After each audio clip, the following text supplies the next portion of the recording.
tiis wu doy waar lañu daldi nemmeeku ci altine ji fanweeri fan ci weeru août atum 2021 ji ñu nekk fii ci dëkk bu sell bi di Touba ginnaaw taw yi nga xam ne mi ngi wéy di am baytaa ci ay gox yu bari ak yenn bërëb yu xóot yi lee ci kàmb yi nga xam ne moo nekkee ci yoonu Daaru Rahman ñetti xale yu seeni at tollul ci fukki at ak benn ñoo ñàkk seen bakkan ginnaaw boo xam ne ndox mi dafa taafo fii ci kàmb yi ñu dem di fa sangoog yu ni mel ci lañ daldi lapp ci ngoon gi ci boori bi 17 heures di jottu ñoom ñett ñëpp dañoo mujj ñàkk seen bakkan ci mi la ndox ci ay boori 18 heures yu tegal ci lañ daldi nemmeeku jëye jilee daldi koy informer waa police ak sapeur pompier ñu daldi ñëw ngir mën a génne néewu xale yooyu lee biñ leen daldi génnee ci ndox moomi lee yàgg nañ fa lool ngir ñu mën a identifier seeni famille nekkoon na it lu jafe lool waaye ginnaaw bi kat de mujj nañ xam kenn ku nekk fameem bi loolu amee sapeur pompier police ak lenn ci kilifay dëkk bi maire bu Touba Abdou Lahad Ka ak sous-préfet ak kuréel gi Xudaamul Xaddiim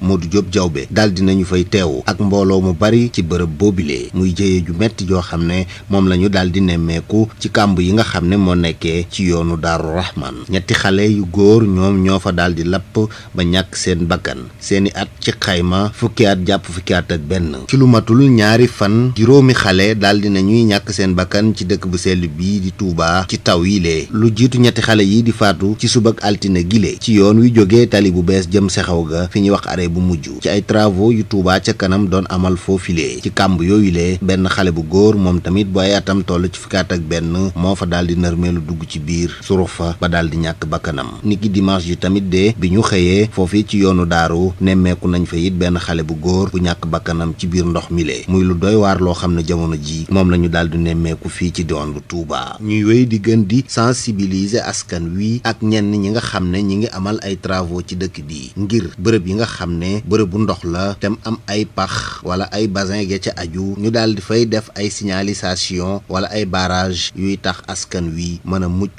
ci jëye yooyu lee waaye it askan wi ñuy gën di sensibiliser ñi nga xam ne ñoom ñoo di xale yi ngir ñuy moytu bërëb yooyu lee mbokk yi di leen wéy di ñaan ngeen di abonné ci Senevision te bu leen di fàtte di bës cloche de notification bi ndax moo leen di mën di signaler bépp vidéo bu ñu dugal